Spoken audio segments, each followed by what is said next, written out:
especially the Lt150 crankers, because this video is for you. I have a new headset that I think is going to revolutionize your ability to see what I'm doing with my hands, so that my hands aren't covering up where the action is. My objective is to get all the new Lt150 crankers started when they're not quite sure what to do. It's going to be really basic. So let's start at the very beginning. And the very beginning is going to be putting in our needles. And surprisingly, there are several other things that make putting your needles in much simpler. And that's always what I'm going for, is the simplest way possible that leads to the best results. So let's get started with the first thing you need to do before you put your needles in. Is a top-down view of the Lt150 72 needle cylinder. I have mine marked and oriented much the way as I did with the original Tuttle. And that was because the cylinder rotates and is always changing position. So the only thing you can try to orient to is marks that you make as to where you are with your cylinder. The most important marks will be what I call half marks, because they divide the cylinder in half. On the Lt150, it also is a dividing point for the drives, these wedges that engage with the cone ribber and drive the cone ribber around. So because that alignment is so important in terms of aligning the slots in the cone with the slots in the cylinder, I always put the cone in and make sure that I'm working exactly from the position that the cone and the cylinder need. So that's why these marks are where they are. From these marks, which denote half, I go this way for 12 needles, and then 12 needles in between, and then 12 needles from here to this half. So that's different on one side than the other, and that has to do with being able to be sure that sometimes you're making your heels on the same side. So I have turquoise marks that denote my target needles to start and stop short rowing for toes and heels. Over on this side, and on this side it's red. I will only be using the yellow ones to designate where I start and stop the cylinder in order to shift from shell drive into cylinder rotation. So I'm right here at this point, and if I push down, it'll only go down just a little bit. But if I crank over to the side there, right where the red dot is, right here, it slips entirely in. Now it's not going to go anywhere. Now why is that? Well, because the front one is locked into the gear ring, but the back one isn't. We have to push it down as well. So first you push the front lever down and then the back lever, like that. Now it's going to be in shell drive, but what's happening? Well, the cylinder is going with it because the cylinder is attached to the gear ring too. So we have to disengage the cylinder. And we do that with these buttons that are down here and over here. And we pull them down or we push them up. So if I turn it this way just a little bit, the lever goes right to that red dot. So that's the distance, and you need to rock a little bit with your crank. It doesn't matter what position your crank is in. It's just the motion of it. Same thing in the back. We want to push that up. You can see that the lever that engages the gear ring comes out. Now we have a rotating shell and a cylinder that stays in one place. So if your machine is currently set up like this, with the shell rotating around the outside, in order to put needles in easily, you need to be in cylinder rotation, because back here, there's not enough room to actually get your needles into the slots, the needle slots.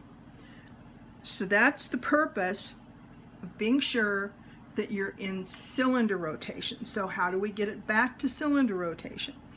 So the issue is going to be where you stop the turn of your shell. And it should be from the front, the lighter colored lever, stop right over that orifice, right there, that opening, stop it right there, and lift up. And do the same on the back. Rock it a little bit, there it goes, slips in.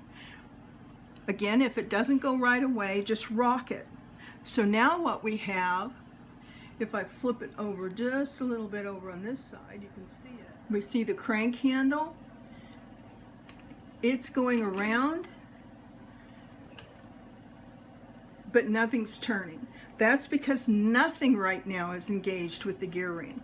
So turning the gear ring doesn't affect anything.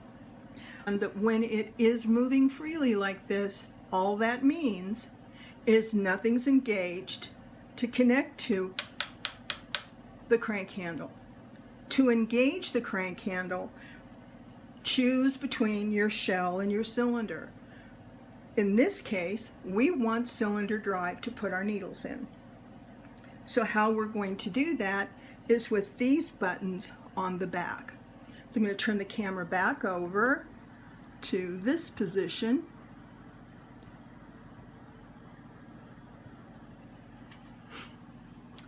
And I'm going to push up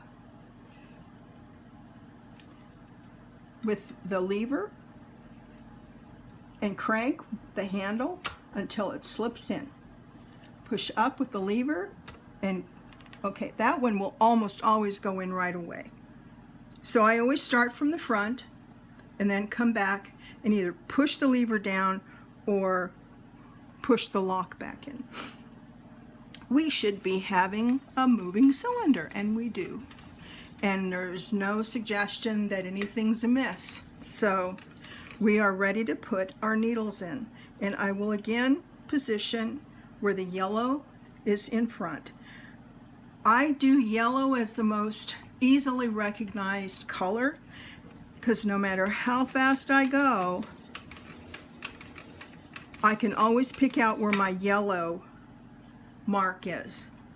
To start with ribbing, to start with a hem, many places. This makes a difference. I may have it here. If I'm going to put ribbing in, I may have it over here to start the beginning of a hem. Froggy throat there. All right. I'm doing so by just slipping it in. I could pull the spring out around the spring holder.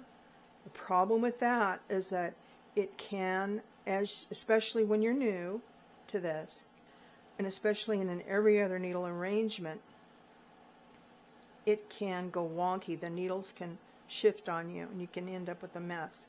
So by doing it the way I'm showing you, it helps prevent having problems the very first thing you start doing with your machine, if this is the case.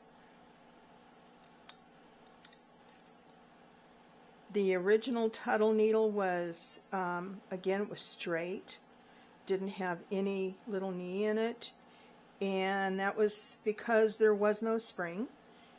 And that was one of the major first things that we discussed with Lamb Company in their wanting to re-engineer the original Tuttle to update it with cylinders that could use springs and needles that would sit above the spring, the same as the other sock machines.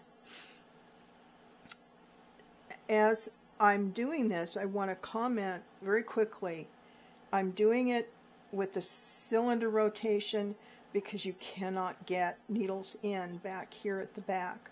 So if you've got it in the shell rotation, which is the normal way you would be cranking if you are coming from the traditional circular sock machine, you wouldn't realize that it really is almost impossible to get needles in back here. That's why you need to have it in cylinder rotation. The other element, and probably the more important one, is safety. I hold needles from the side, and I'm not cavalier about how I do it. This kind of thing, that's going to get you poked. These are Grossbecker needles from Germany. They can be quite sharp on the underside of that. So be cautious. Hold them on the side, push them down from the top, and when you want to take them out, try and get your fingers around from the back, lift them up, and if you get resistance, let go and get to a point further down away from the hook.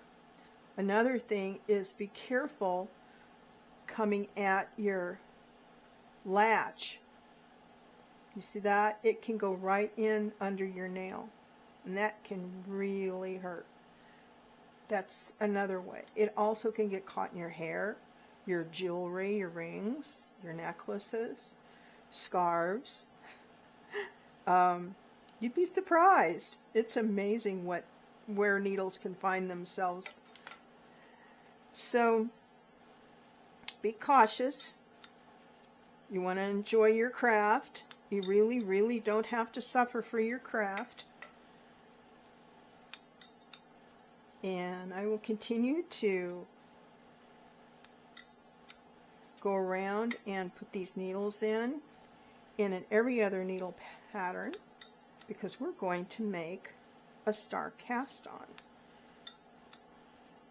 which is what you need to know how to do if you don't have a cast on sack.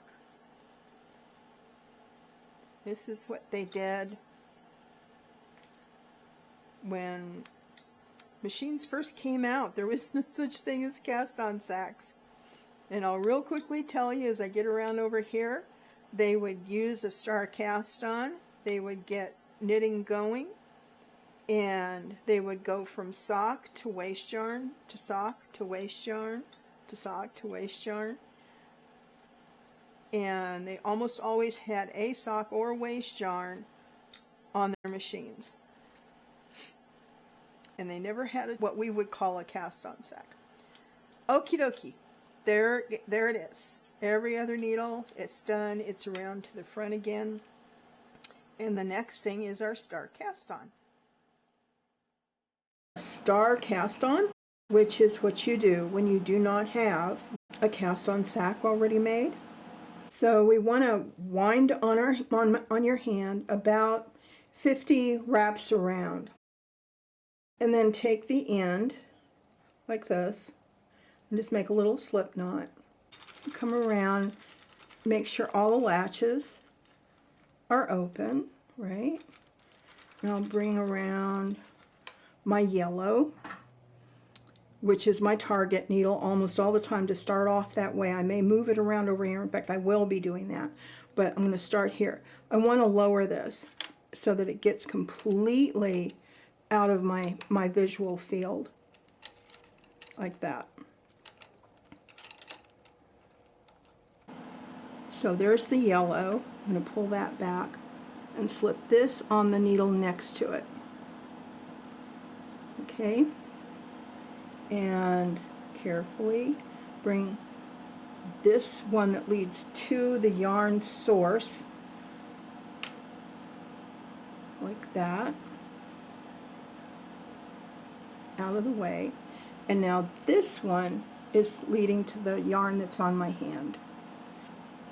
So I'm going to go across over here. I'm going to come over here to this one. So it'll be across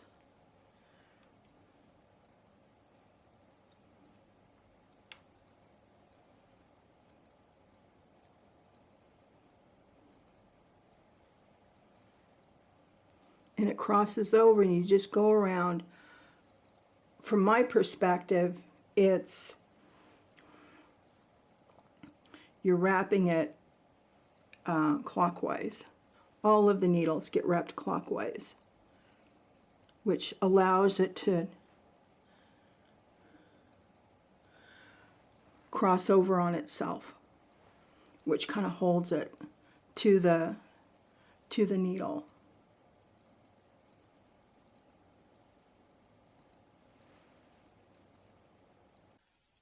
So clockwise and clockwise around, clockwise.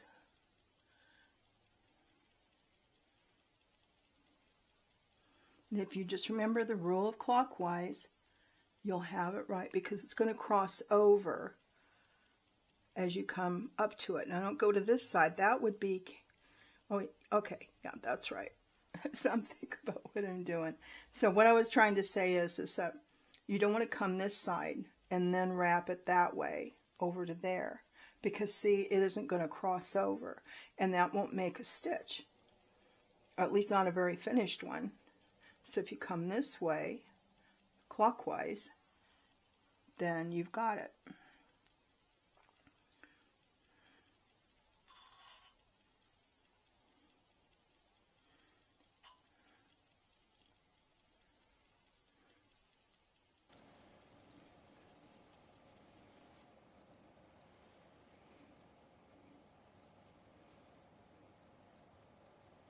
Okay, so now I'm going to slip this over here on that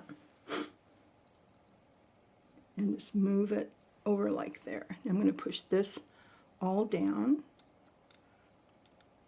making sure the latches are kind of open. I'm going to take this and run it up into a guide wire. It's just in my little see-through container down there.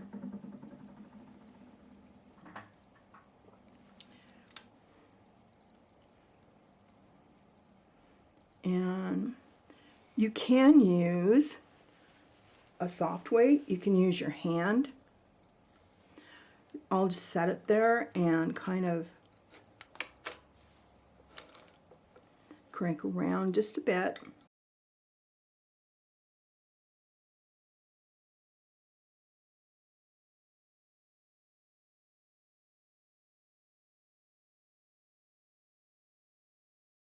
So, all right, so we're back to wrapping.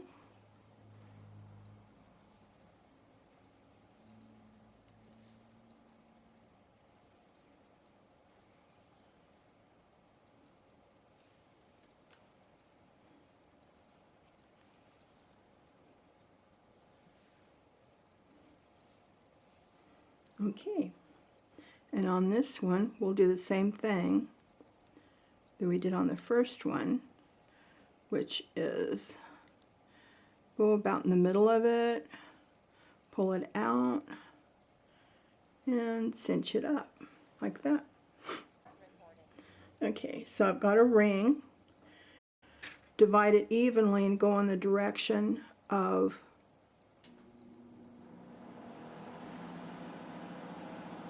I think I'll go it this way, like that. And then flick it down.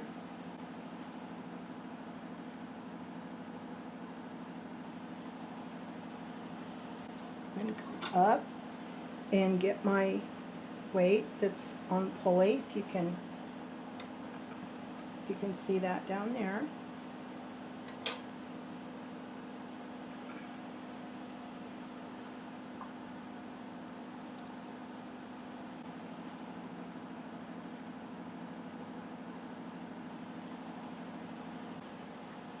Don't want it to get caught up in there. Put that down there. And the adjustment should be about right on 6. That should work. And the objective here is just to make sure that the needles latches allow you to go around. There we go. Okay, so there you are.